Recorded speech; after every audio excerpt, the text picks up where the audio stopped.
He drove away laughing. I stood on the side of a cobblestone road in northern Portugal with 160 Canadian dollars in my pocket, no credit cards, and a dead phone. He thought I'd call him within the hour, voice shaking, asking him to please come back. He thought I'd learn my lesson. 3 months later, he flew across the Atlantic to collect me. I handed him divorce papers before he finished his sentence. My husband had a habit of calling his worst behavior a joke after the fact. When he cancelled the girls' weekend I'd planned for my birthday without telling me joke. When he told his colleagues I'd quit teaching because I wasn't very good at it, which was a lie, and which I only found out at a dinner party 2 years later, also a joke. When he left me in a village in the Douro Valley, Portugal in September, with nothing but my passport, a small crossbody bag, and the particular shame of watching taillights disappear around a hillside bend that, I imagine, was also a joke to him. It wasn't a joke to me. We'd been on what my husband called a wine holiday, which really meant 10 days of him networking with other financial planners who had been invited on the same boutique tour through the Douro Valley. I had been reluctantly included, the way a person includes a coat they're not sure they'll need. His colleague Derek had made a comment at lunch that day, something about how I seemed distracted, and my husband had laughed in that way he had, easy and public, and said I was always distracted. That was just how I was. And something in me, already frayed from 2 years of small indignities delivered in pleasant tones, had simply snapped. I said, in the middle of a restaurant terrace with 7 other people watching, that he didn't speak for me. That's all I said. He didn't speak for me. He said nothing. He waited until we reached the next village stop, ostensibly so I could use the restroom while the group browsed a local market. And then the van left. I came out of the cafe to find the square empty. Not the kind of empty that suggests a brief wait, the kind of empty that is a message. I called him 14 times. 12 went unanswered. The 13th he picked up and said, quietly, that I should figure out how to get home on my own since I was so capable, and then he ended the call. The 14th went to voicemail. After that, nothing. My phone died 40 minutes later. The village was called Pinhel. It was beautiful in the way that beautiful things sometimes are when you can't appreciate them. Terraced vineyards running down steep hillsides to a wide, dark river, the late September sun turning everything amber. I sat on a bench outside the train station and did what I imagine a lot of abandoned women have done across history. I counted what I had. 162 Canadian dollars, which I'd exchanged at the airport and kept in my wallet, my passport, a tube of lip balm, a pen, my dead phone, my wedding ring. I did not cry right away. That surprised me. What I felt instead was a strange, flattening calm, the kind that comes not from peace but from the body deciding that panic is too expensive right now.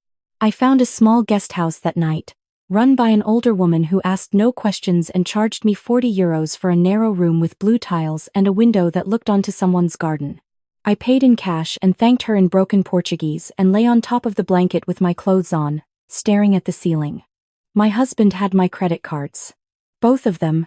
He'd offered to carry my bag earlier that week because it looked heavy, which was something he did occasionally. These gestures that looked like consideration and were something else entirely. My parents were in Halifax. I could call them collect from the guesthouse phone, and my father would wire me money within the hour, no hesitation. But calling my parents meant explaining. It meant my mother saying the thing she had nearly said at our wedding and stopped herself. I'd seen it on her face. A sentence she'd swallowed like medicine, and it meant returning to a life that I was beginning to understand. There in that tiled room, I had not chosen so much as slid into. The way you slide into cold water incrementally and don't realize how cold it is until you try to move. I lay there for a long time.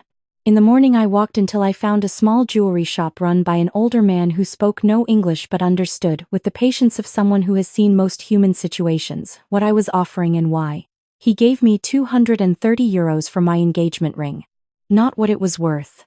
Enough for what I needed. I stood outside his shop in the sunshine, the ring gone, my finger pale where it had been. I waited to feel devastated. What I felt instead was lighter. Not happy, just lighter. Like something had been removed that I had not noticed the weight of until it was gone. I bought a cheap phone charger at a tabacaria. When my phone came back to life, I had 47 unread messages. Most of them from my husband, their tone moving from dismissive to confused to something approaching annoyed concern. Not for me. I understood, but for the situation.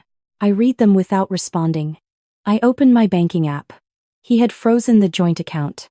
He had not, however, thought to freeze the small personal savings account I'd kept from before we married.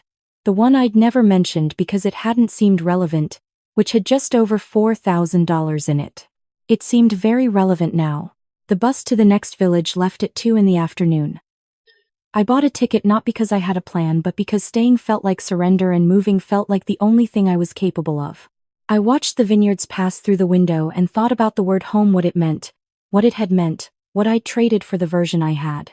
I'd been a music teacher for 9 years before I married my husband. Not distracted. Not unfocused.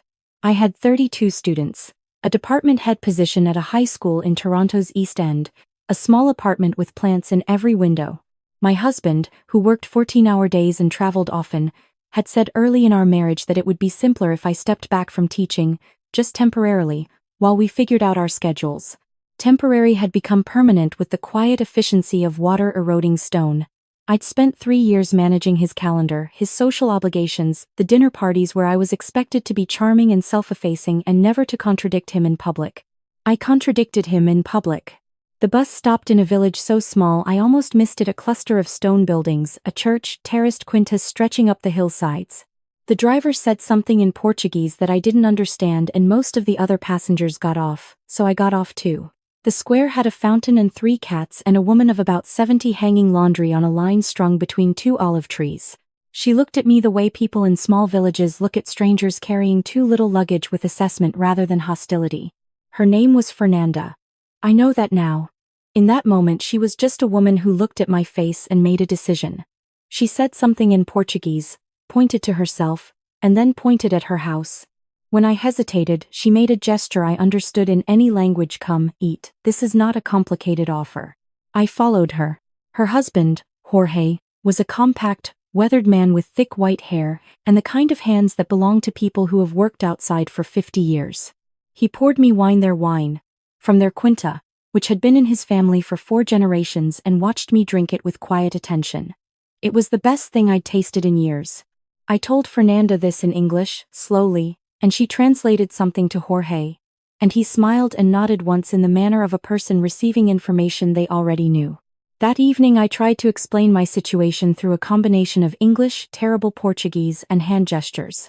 Fernanda listened with her head tilted slightly, the way people listen when they understand more than they're letting on. When I finished, she looked at Jorge and said something in Portuguese. He shrugged in a way that was clearly agreement. She turned back to me. You stay, she said, in English. Help.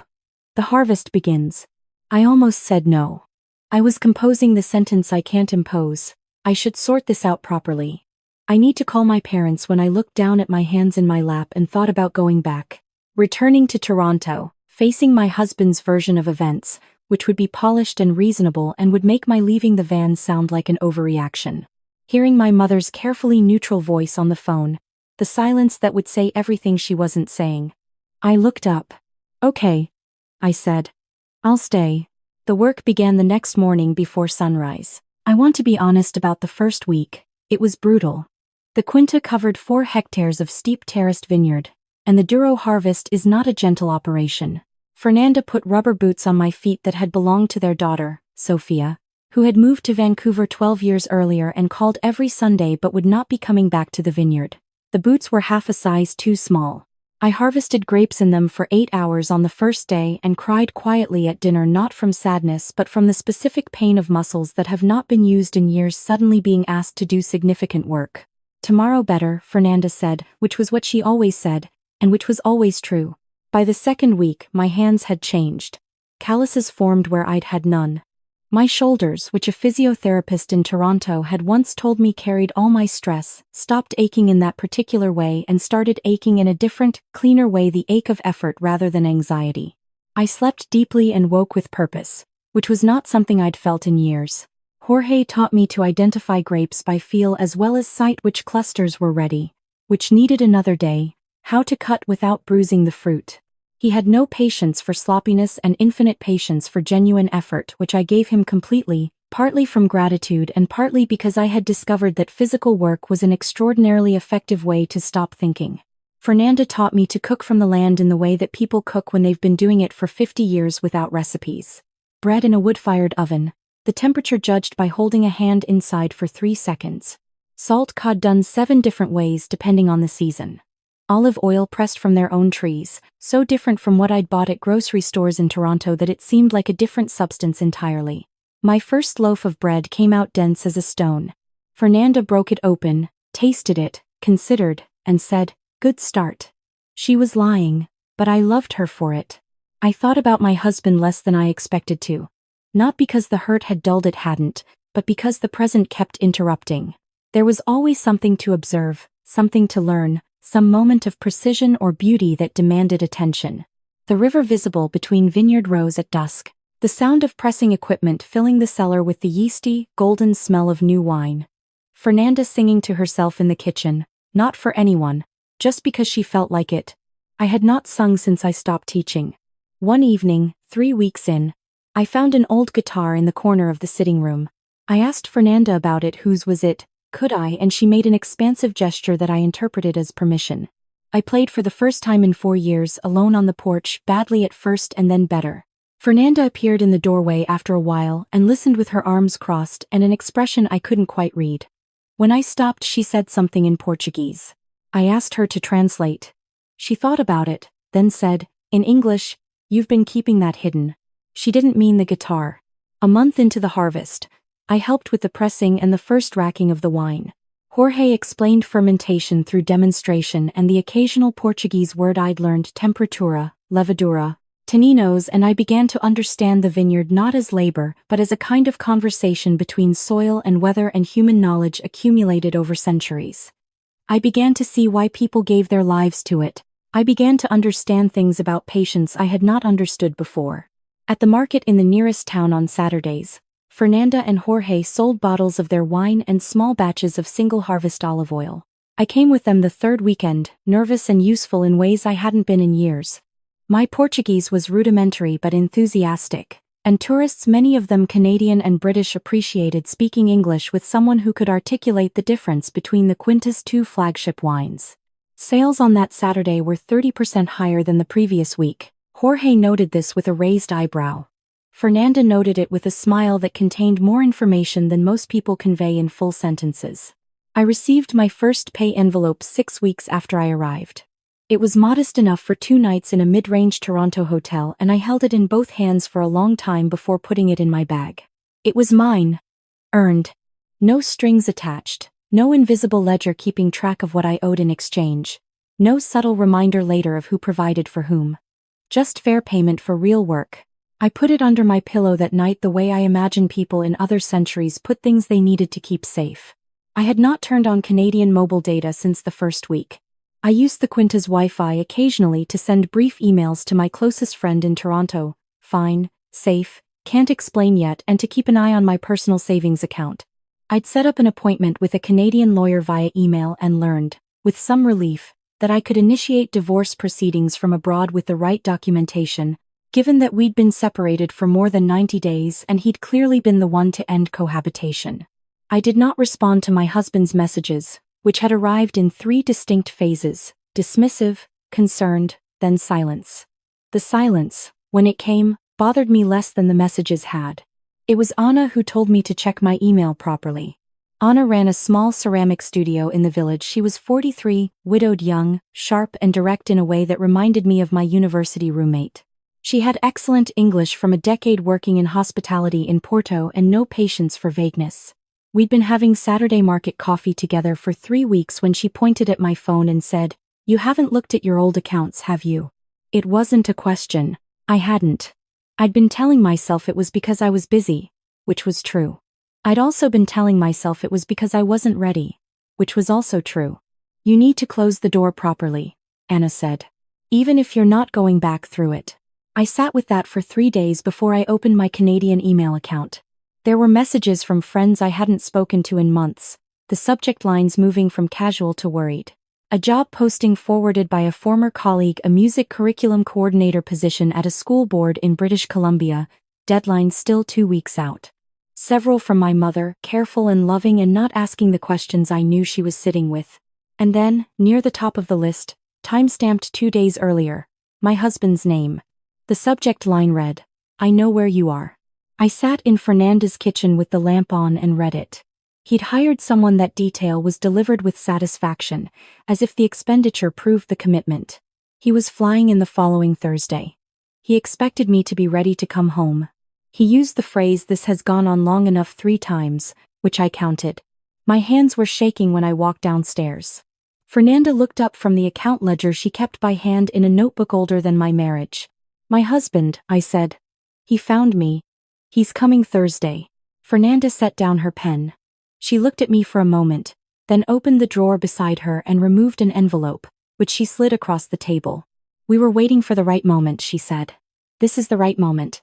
Inside were legal papers, drawn up with the help of a notary in the nearest town. A formal partnership agreement. 1/3 of the quinta, effective immediately, contingent on my commitment to remain and continue the work we'd been doing. Not future dated, not conditional on anything else. Present tense, real, mine. I read it twice. Then I looked up. "Why?" I asked. Not ungrateful. Genuinely wanting to understand. Fernanda was quiet for a moment. Then she pointed to the photo on the sideboard. Sofia, her daughter, in a photograph that looked recent, standing in front of what I recognized as a Vancouver waterfront. "Sofia is not coming back," she said. "This we know now. This is okay, she is happy. But the quinta..." She touched the edge of the paper. "The quinta needs someone who wants it. You want it. We see this." Jorge appeared in the doorway behind her, nodded once, and went back to the hall. It was the most efficient piece of marital communication I had ever witnessed. "You have a home here," Fernanda said. "You have work here. Friends." She gestured toward the village. "That man, he doesn't decide anymore what your life is." I signed the papers that night. The next 3 days I spent in preparation that looked nothing like packing. I worked the vineyard in the mornings as usual. I emailed the school board about the curriculum position, explaining I was relocating to British Columbia and asking if remote consultancy was possible in advance of any permanent role, which, as it turned out, it was. I wrote to my parents properly for the first time, a long email that explained what had happened without asking for pity or editorial response. My mother replied within an hour. She said she was relieved I was safe, that she loved me, and that there were things she'd wanted to say for a long time which could wait until I was ready to hear them. She did not say "I told you so." She's better than that. I visited the notary in town and initialed the divorce filing, which could be completed through my Canadian lawyer once my husband received notice. I bought good boots, finally. Not Sofia's old ones, my own. Thursday arrived the way days do in the Douro Valley in late autumn, clear and bright and smelling of wood smoke and turned earth. I was in the cellar checking the progress of the secondary fermentation when Jorge appeared at the door with an expression that communicated, with great economy, that a car had come up the road. I wiped my hands on my work apron. He was standing beside a rental car in the courtyard, looking at the quinta with an expression I recognized, the one he reserved for restaurants that didn't take reservations and hotels without room service. He was wearing the travel clothes he wore for what he called civilized trips, a merino quarter zip, pressed chinos, good sneakers. He looked expensive and slightly misplaced, the way expensive things sometimes look when they're in the wrong context. He didn't see me at first. I had time to look at him from a distance, this man I'd spent 7 years reshaping myself around. He looked exactly the same. That surprised me, somehow. I felt like I'd crossed an ocean, and he looked like he'd taken the elevator. "Claire," he said. When he turned and saw me, he stopped. I watched him take in the work apron, the boots, the hair I'd stopped managing into a specific shape because there was no one here whose opinion required it. I watched recognition move through something else on his way to a smile that arrived slightly late. "You look," he started. "Different," I said. "I know." He opened his arms in the way that used to work on me, warm and expansive, the gesture that said, "Come here, this is over, let's not be dramatic about it." I stayed where I was. "You need to come home," he said. "This has gone on long enough. Whatever point you were making." "I wasn't making a point," I said. "I was surviving." His jaw tightened almost imperceptibly. "Claire, you were not surviving. You went off the grid for 3 months over a disagreement. Our friends are asking questions. My clients." "Your clients?" I said. "Our clients. Our friends. Our life. Which you've put on hold because you were embarrassed in front of people." He moved toward me slightly. "I've apologized. When did you apologize? In the emails. You explained. That's different. He stopped. The smile was fully gone now. Behind me I heard the quiet sound of footsteps. Fernanda and Jorge coming to stand near the door of the house, not interfering, just present. My husband noticed them and his expression shifted into something I'd seen before. The particular contempt of someone who believes his surroundings reflect his worth. These are the people you've been staying with, he said. These are my business partners, I said. The silence that followed was almost physical. Business partners, he repeated. He said it the way people repeat things they're hoping will sound more rational the second time. 1/3 of the quinta. Signed and filed. He stared at me. I recognized the moment I'd seen it before in negotiations he described to me. The instant, when someone realizes the conversation they believed they were having and the conversation actually occurring are two different conversations. He recovered quickly. He always recovered quickly. Claire. This is romantic. I understand that. The wine country, the old couple, the simple life fantasy, but you have a life in Toronto. We have a life in Toronto. He stopped. What am I? I asked, genuinely curious. He opened his hands. You're not a farmer. No, I said. I'm a musician and a teacher and currently a viticulture apprentice with a formal stake in a 4-generation family estate. But you're right that I'm not the person who reorganized your schedule and planned your dinner parties and stopped mentioning my own work because you'd made it clear it wasn't impressive enough to discuss. I paused. That person made a decision in Pinhao. He looked at me for a long time. The afternoon light was doing what it does in the Douro Valley in autumn, turning everything warm and slightly unreal. The kind of light that makes everything look like a memory even while it's happening. You'd give up everything, he said, for this. I'm not giving anything up, I said. I'm choosing something. I reached into the pocket of my apron and held out the envelope I'd been carrying for 3 days. He looked at it without taking it. Divorce papers, I said. Already filed with my lawyer in Toronto. You'll be contacted. The asset division is straightforward. I'm not asking for anything beyond my legal entitlement. He took the envelope. He turned it over once. The way you turn something over when you're deciding whether or not it's real. You can't be serious, he said. I am. After 7 years.